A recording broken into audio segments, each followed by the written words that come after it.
This is the eHealth Radio Network, your source for health advice on demand. And now your host, Eric Michaels.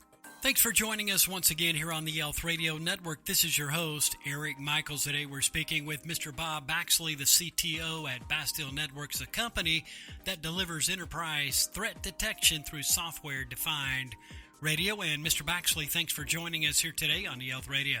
Sure. Thanks for having me, Eric. Glad to be here.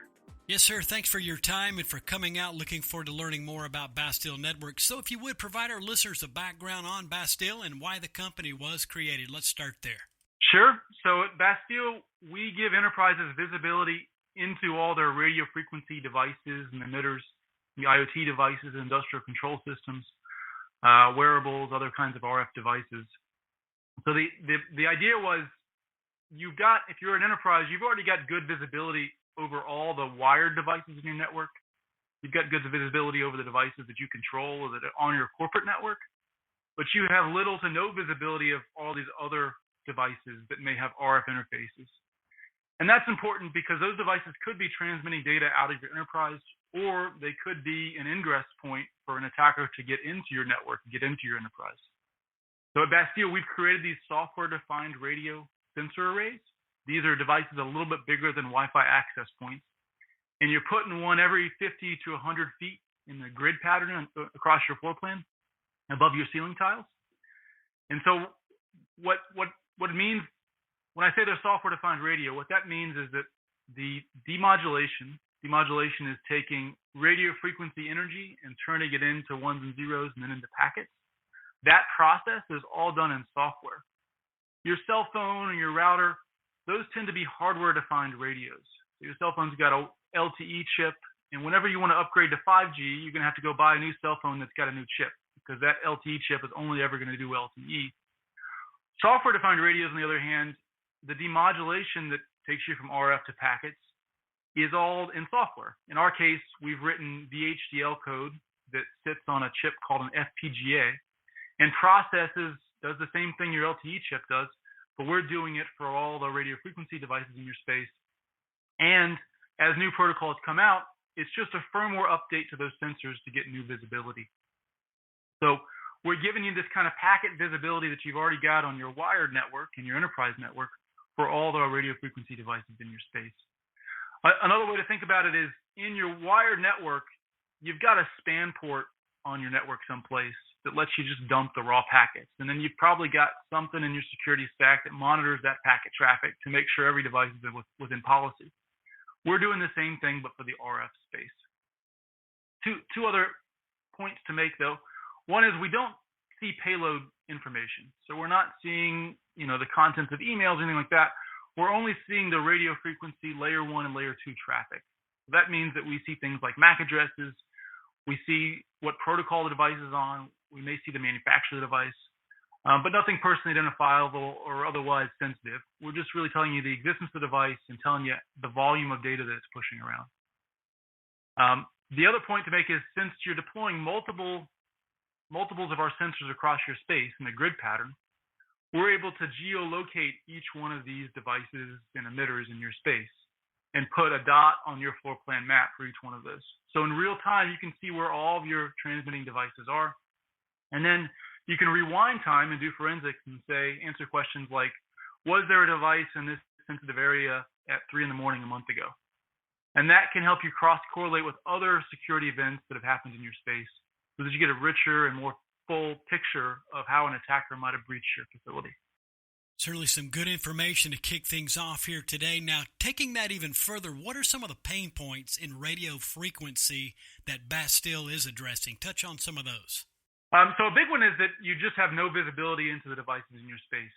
I think zero trust is becoming the kind of preeminent standard for having for security models, enterprise security models.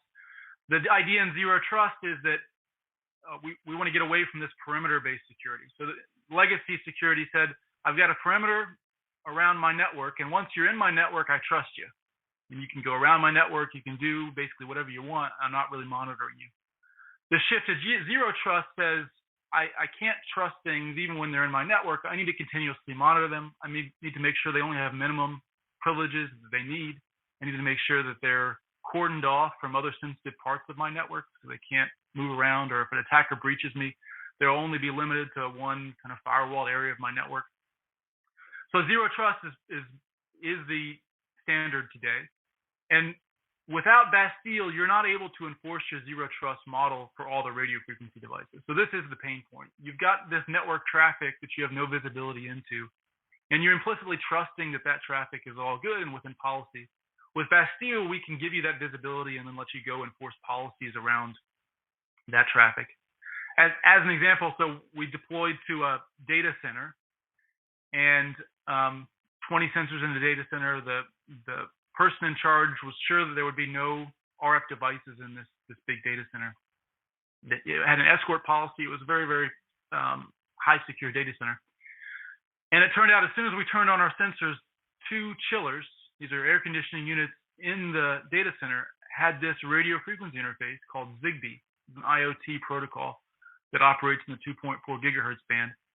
And it turned out the vendor who installed those chillers hadn't turned off that Zigbee interface, because our customer had thought they were controlling these chillers over their wired Ethernet interface, but it turned out they had the Zigbee interface. So Bastille could, 1, tell them that there was 2 of these devices and geolocate them on a map so you knew it was the chillers. And then 2, we could see that the beacons coming from the chillers were not requiring encryption or authentication. So anybody with a Zigbee radio could have come by and connected to those chillers, controlled the chillers, and used the chillers for a jumping off point into the corporate network.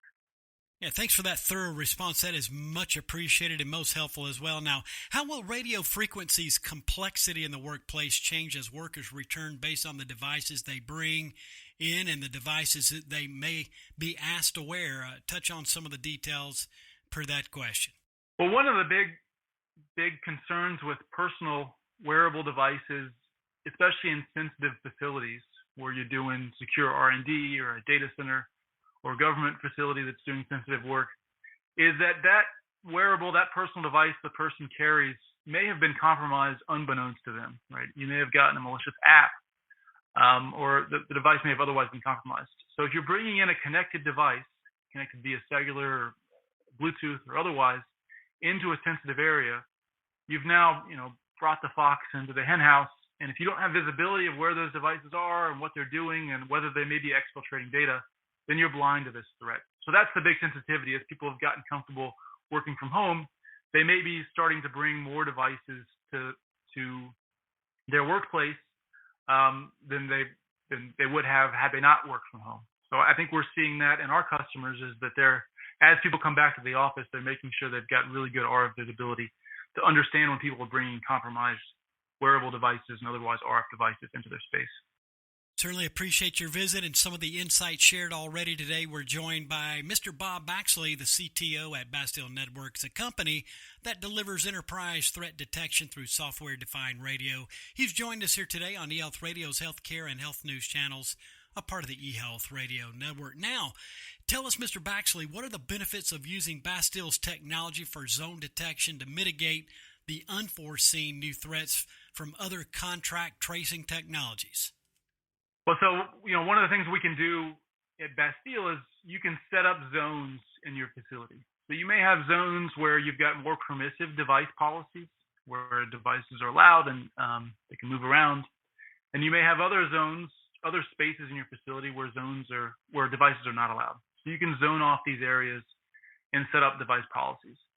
One of the other forensics and analytics we give you, though, is if everyone in your facility is carrying around an emitter, could say a Bluetooth badge, or you've otherwise enrolled them in some sort of RF emitter system. Bastille is able to understand when certain users go into certain zones. So if you're doing contact tracing, we can give you that visibility. We can tell you that employee A has been near employee B in this zone for X amount of time, and you may have policies around that sort of thing. You may be trying to do split shifts or otherwise keeping people who haven't had the COVID vaccine, for instance, apart from each other. Another question for you in regards to the healthcare industry. What are some of the steps that the healthcare industry can improve on to protect facilities and patient data from adversaries? Well, so the healthcare space is really interesting because, a hospital or medical facility is full of radio frequency transmitting devices. everything from MRI machines to portable blood pressure monitors. So those can be vectors for attackers. So you'd like to have good visibility as to where those are in your space.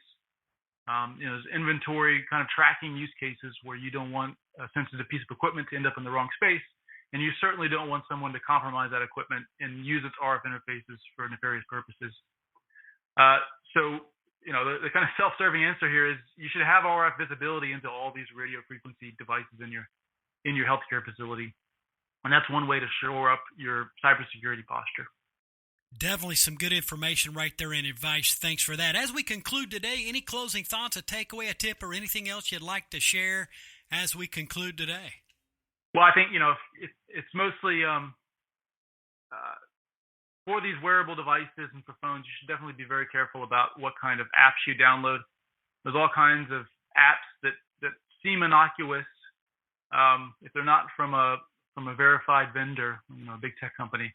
It's possible that they've got some malware on them that lets an attacker use your phone as an exfiltration device.